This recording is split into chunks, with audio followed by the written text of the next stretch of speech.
நம்ம தொடர்ந்து ஈரானுடைய நிலவரங்களை பார்த்துட்டு இருக்கோம். இப்ப வந்திருக்கக்கூடிய சில முக்கியமான தகவலை ஒரு தொகுப்பா பார்க்கலாம். இவங்க பாத்தீங்கன்னா இஸ்ரேல இப்ப அடுத்த வம்ப இழுக்கிறதுக்கான வேலை எல்லாமே பண்ணிட்டு இருக்காங்க.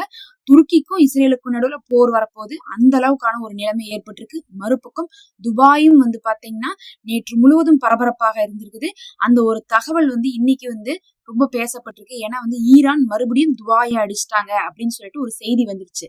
ஏன் அப்படி வந்திருக்குன்னு பார்க்கும்போது இன்னைக்கு ஃபுல்லா துபாய பொதுவா இந்த போர் சமயத்தப்ப தாக்குதல்லாம் வரும்போது அவங்க நார்மலா என்ன பண்ணுவாங்கன்னா மக்களுக்கு மெசேஜ் அனுப்புவாங்க. போனுக்கு அலர்ட்டா இருங்க, இப்போ ஒரு தாக்குதல் வரப்போது, ட்ரோன் வருது, நாங்க அதை கண்டுபிடிச்சிருக்கோம் அப்படின்னு சொல்லுவாங்க. உடனே மக்கள் எல்லாம் சேஃபான இடத்துக்கு போயிருவாங்க, ஒரு சேஃபா இருப்பாங்க, வெளியே வர மாட்டாங்க. அந்த மாதிரி எல்லாம் இருக்கும்.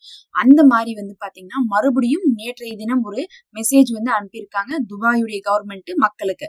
உடனே தாக்குதல் வரப்போது, ஈரான் இருந்துதான் நாங்க என்ன பண்ணிருக்கோம், சிக்னலுக்கு வாங்கியிருக்கோம், தெரிஞ்சிருச்சு எங்களுக்கு ஏவுகணை வருதுன்னு சொல்லிட்டாங்க. அப்புறம் பார்த்தா எந்த ஒரு தாக்குதலும் நடக்கலன்னு தெரிஞ்சதுக்கு பிறகு அப்புறம் என்ன சொல்லியிருக்காங்கன்னா துபாயுடைய கவர்மெண்ட் இல்ல, நாங்க தெரிஞ்சு அனுப்பல, அது ஒரு மிஸ்டேக்கா மிஷினே மாத்தி போயிருச்சு அப்படின்ட்டாங்க. ஆக்சுவலா பாத்தீங்கன்னா ஈரான் அடிக்கவே இல்ல. ஏதோ ஒரு விதத்துல அங்க இருக்கக்கூடிய துபாய் ஈரான் அடிக்கிறாங்க அப்படிங்கறத சென்ஸ் பண்ணிட்டு மக்களுக்கு மெசேஜ் அனுப்பிச்சிருக்காங்க. ஆனா அதுக்கப்புறம் தான் தெரியும் அப்படி எந்த ஒரு ஏவுகணையும் வரலன்னு சொல்லிட்டு.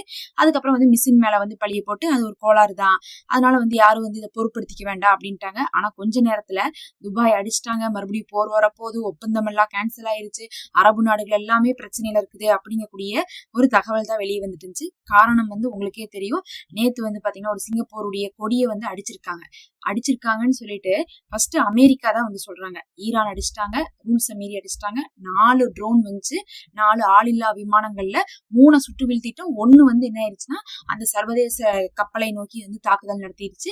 இது ஈரானுடைய ரூல்ஸ் வயலேஷன் தான் அப்படின்னு சொல்லிட்டு அவங்க கிளைம் பண்ணாங்க. ஆனா ஈரான் மறுத்தாங்க, நாங்க யாரையும் அடிக்கலைன்னு சொன்னாங்க. அப்பவே என்ன சொன்னாங்கன்னா சொல்லிட்டு இன்னொரு வார்த்தை சொன்னாங்க, யார் வந்தாலும் ரூல்ஸை ஃபாலோ பண்ணிவாங்க, ரூல்ஸை வயலேட் பண்ணி வந்தீங்கன்னா உங்களுக்கு ஆபத்து தான் அப்படிங்கறதையும் சொன்னாங்க. எதுக்கு அவங்க இப்படி சொல்றாங்க அப்படி சொல்றாங்க, அப்ப நீங்க ரூல்ஸ் ஃபாலோ பண்ணாம வந்தா உங்களுக்கு ஆபத்துன்னு சொல்றாங்கன்னா இவங்க தானே அடிச்சிருப்பாங்க அப்படின்னு என்ன பண்ணாங்கன்னா சிலர் கிளைம் பண்ணாங்க. அதே சமயத்துல அமெரிக்கா நீங்க என்ன பண்ணிருக்கீங்க, இப்ப எங்களை அடிச்சிருக்கீங்க, அதுக்கும் பதிலடி கொடுப்போம்னாங்க. ஏன்னா அமெரிக்கா என்ன பண்ணுச்சுன்னா இதுக்கப்புறம் ஒரு சின்ன தாக்குதலை ஈரானுக்குள்ள நடத்தினாங்க, அதுக்கும் பதிலடி கொடுப்போம்னாங்க. அப்ப அந்த பதிலடி எங்க வரும், அரபு நாடுகள்ல தான் வருங்கிறதுனால துபாயில உடனே மெசேஜ் போக அங்க பார்த்தா ஈரான் அட்டாக் பண்ணிட்டாங்கன்னு சொல்லிட்டு ஒரு பெரிய பரபரப்புலாம் நடந்துச்சு. கடைசியில பாத்தீங்கன்னா துபாயில அட்டாக் பண்ணவே கிடையாது. ஈரான் இதுவரையும் அந்த கப்பலை அட்டாக் பண்ணது கிளைம் பண்ண கிடையாது. ஒருவேளை ஈரான் அட்டாக் பண்ணிருக்கலாம், இல்ல அட்டாக் பண்ணாமலும் இருந்திருக்கலாம். நிறைய பேர் மொசாட்டுடைய வேலையா இது அப்படின்னு சொல்லிட்டு யோசிக்கிறாங்க. ஏன்னா அமெரிக்கா சமாதானத்துக்கு கையெழுத்து போட்டு வந்துருச்சு. வம்பை இழுக்கணும்னா நம்ம ஈரான் பக்கம் திசை திருப்பணுமேங்கிறதுக்காக இஸ்ரேல் பண்றாங்கன்னு சிலர் சொல்றாங்க. இல்ல ஈரானே தான் பண்ணிருப்பாங்க அப்படின்னு சிலர் சொல்றாங்க. அதனால இது உறுதியாக்கப்படாத ஒரு விஷயமாவே இருக்கு யார் செஞ்சாங்கன்னு சொல்லிட்டு. ஆனா அமெரிக்காவும் பாத்தீங்கன்னா திருப்பி அடிச்சனால ஈரான் இனி திருப்பி அடிக்க போறாங்க அமெரிக்காவுடைய தளத்தை மத்திய கிழக்குல அப்படிங்கக்கூடிய ஒரு எக்ஸ்பெக்டேஷனோட இருக்கிற சமயத்துல இந்த ஒரு செய்தி வந்தனால இது ரொம்ப ஒரு பேசு பொருளாக மாறிடுச்சு. இது முதல் விஷயம். அடுத்து இந்த பக்கம் இப்படி ஒரு பஞ்சாயத்து போயிட்டு இருந்தா அடுத்த பக்கம் பார்த்தா இஸ்ரேல் நேரடியாகவே சண்டைக்கு இறங்குறாங்க. ஒரு பக்கம் மொசாட்டை வச்சு ஏதாவது தூண்டி விட்டு சண்டை வருதா அமெரிக்காவுக்கும் அவங்களுக்கும் ஈரானுக்கும் பாக்குறாங்க. இன்னொரு பக்கம் இஸ்ரேல் இதெல்லாம் வேலைக்காகாது, நாமளும் காசால போர் செஞ்சோம் முடியல, லெபனான்ல போர் செஞ்சோம் முடியல, ஏமனை போய் அப்பப்ப தாக்கிட்டு வந்தோம் முடியல, அவங்க திருப்பி திருப்பி அடிக்கிறாங்க, பெண்குயின் விமான நிலையமே போய் சேர்ந்துட மாட்டிருக்குன்னு சொல்லிட்டு ஈரான் அடிச்சோம், ஈரான்ட்டி நம்ம தோத்துட்டோம். இப்படி இருக்கக்கூடிய நிலைமையில இப்பயாவது யாரையாவது மேல போர் செஞ்சு நம்ம வெற்றி பெறணும். அப்ப நம்ம யார தொடலாம்னா ஈரானுக்கு நிகரானவங்க துருக்கி தான், துருக்கியும் ஈரானும் ஒண்ணுதான் அப்படின்னு சொல்லிட்டு என்ன பண்றாங்கன்னா இப்ப துருக்கி மேல போர் செய்யறதுக்காக அங்க இஸ்ரேல்ல தீர்மானம் கொண்டு வராங்க. எதுக்குடா இந்த போர் செய்றீங்கன்னு கேட்டா அதுக்கு அவங்க ஒரு காரணம் சொல்றாங்க பாருங்க. இவங்க ஆர்மீனியா மேல இனப்படுகொலை செஞ்சாங்க. அது பல வருஷத்துக்கு முன்னாடி நடந்து முடிஞ்சு அதெல்லாம் புதஞ்சு போன விஷயம். அதுல ஃபர்ஸ்ட் துருக்கி தான் செஞ்சாங்களா அப்படிங்கறதே ப்ரூஃப் இல்லை இன்னும். அப்படி இருக்கிற ஒரு விஷயத்த பல வருஷத்துக்கு முன்னாடி நடந்த ஒரு விஷயத்துக்கு இவங்க நியாயம் வாங்கி தரோம் அப்படின்னு சொல்லிட்டு இறங்கியிருக்காங்க. இவங்க பண்றதே இனப்படுகொலை தான். காசால பண்ணாங்க, லெபனான்ல பண்ணாங்க, ஏன் ஏமன் மேலேயே போய் தாக்குதல் பண்ணி எத்தனையோ மினிஸ்டர்ஸ் எல்லாம் இறந்தாங்க. இன்னொரு பக்கம் பார்த்தா ஈரான்ல ஆயத்துல்லா கொமேனி அவர்களே இறந்தாங்க. இதெல்லாம் இனப்படுகொலை இல்லையாமா? இவங்க துருக்கி செஞ்ச இனப்படுகொலைக்கு இவங்க போய் தண்டிக்கிறாங்களாமா. இவங்களுக்கு என்ன தேவையில்லாத வேலை, ஏதோ ஒரு நாடு அது, அதுக்கு இவங்க சப்போர்ட் பண்ணி இவங்க போய் என்ன பண்ண போறாங்க, தாக்குதல் செய்ய போறோம், அதுக்கு நாங்க என்ன பண்ண போறோம், இப்ப தீர்மானம் கொண்டு வரோம்னு சொல்லிட்டு இன்னைக்கு இஸ்ரேல் வந்து அறிவிச்சிருக்காங்க. இதெல்லாம் வந்து பார்த்தா சும்மா இருக்கிறதுக்கு யாரையாவது போய் வம்பிழுக்கணும்னே வந்து பண்றாங்க. அப்ப அந்த தீர்மானம் பாஸ் ஆனதுக்கு அப்புறம் வந்து துருக்கி மேல போர் செய்ய போறதா சொல்லியிருக்காங்க. துருக்கி ஏற்கனவே வந்து பாத்தீங்கன்னா நாங்க போருக்கு தயாரா இருக்கோம் அப்படின்னு சொல்லிட்டு ஆல்ரெடி ஒரு வார்னிங் கொடுத்திருந்தாங்க ஒரு 2 மாசத்துக்கு முன்னாடி. எதுக்காகன்னு பார்த்தா அந்த சமயத்திலேயே துருக்கிட்ட வம்பு இழுத்துட்டே இருந்தாங்க. அப்ப துருக்கி வந்து சொன்னாங்க, இஸ்ரேல் எங்க மேல போர் செய்யணும் அப்படின்னு சொல்லிட்டு ஒரு எண்ணத்தோட இருப்பதாக எங்களுக்கு செய்தி கிடைச்சிருக்கு. அந்த உளவு தகவல் உண்மையா இருந்தா நாங்களும் வந்து படைகளோட காத்திருக்கோம் அப்படின்னு இருக்காங்க. இதுல வந்து பெரிய சிக்கல் என்னன்னு பாத்தீங்கன்னா நேட்டோ தான். ஏன்னா நேட்டோல முக்கியமான ஒரு ஆளாக துருக்கி இருக்கிறாங்க. அப்ப வந்து துருக்கி மேல இஸ்ரேல் போர் செஞ்சா நேட்டோ என்ன பண்ண வேண்டியது வரணும்? துருக்கிக்கு சப்போர்ட் பண்ணி சண்டை போட வேண்டியது வரும். அப்படிலாம் வந்துச்சுன்னா அமெரிக்காவும் என்ன பண்ண, அமெரிக்கா வந்து நேட்டோல இருந்து விலகிக்கிறேன் அப்படின்னு சொல்லிட்டாங்க.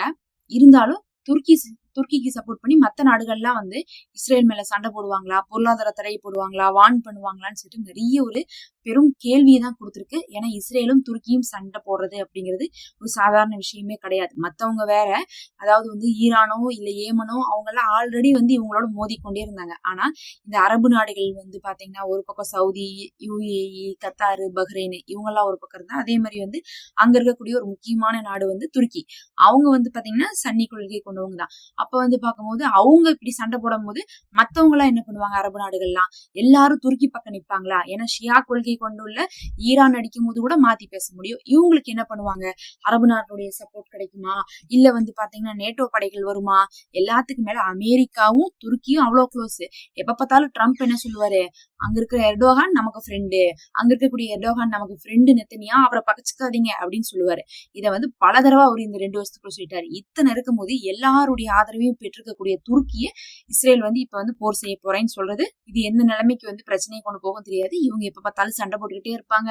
இதனால பாத்தீங்கன்னா மக்கள் ஒரு நிம்மதி இல்லாம விலைவாசி ஏறி எல்லாமே வந்து பிளாக் பண்ணி நாடே ஒரு மோசமான நிலைமையில தான் இருக்கு. நெத்தனியா இருக்கிற வரையும் ஒரு நிம்மதி அப்படிங்கிறது வரவே வராது மத்திய கிழக்குல அப்படிங்கிறது தெரியுது.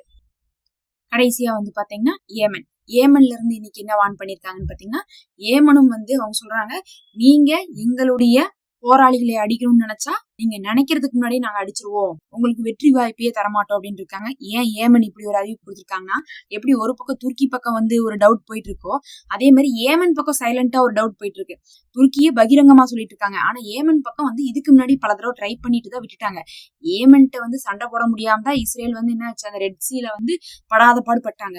அதனால வந்து ஏமனுக்கு ஏதோ ஒரு தகவல் வருது. நம்மள வந்து இப்ப என்ன பண்றாங்க, ஈரானை விட்டுட்டாங்க, முடியல, சமாதானத்துக்கு போன நேரத்துல அங்க வந்து யார் இருக்கா, ஏமன் தான் இருக்காங்க. எப்படி வந்து காசாவை விட்டுட்டு லெபனானை போட்டு அடிக்கிறாங்களோ, ஈரானை விட்டு போட்டு ஏமனை போட்டு அடிக்க போறாங்க, ஹவுதீஸ போட்டு அடிக்க போறாங்கன்னு ஒரு தகவல் வந்திருக்கு. அதனால அவங்க வந்து என்ன பண்ணிட்டாங்கன்னா, இந்த தடவை இஸ்ரேல் சொல்லல, அவங்களே ஏமனுடைய ஹவுதீஸே வந்து அப்படி ஏதாவது ஒரு நம்பிக்கை வச்சிருந்தாவோ இல்ல வந்து ஒரு ஆசை வச்சிருந்தாவோ, நீங்க அந்த மாதிரியான முயற்சி பண்ணிட்டு இருந்தாவோ அதெல்லாம் மறந்துருங்க.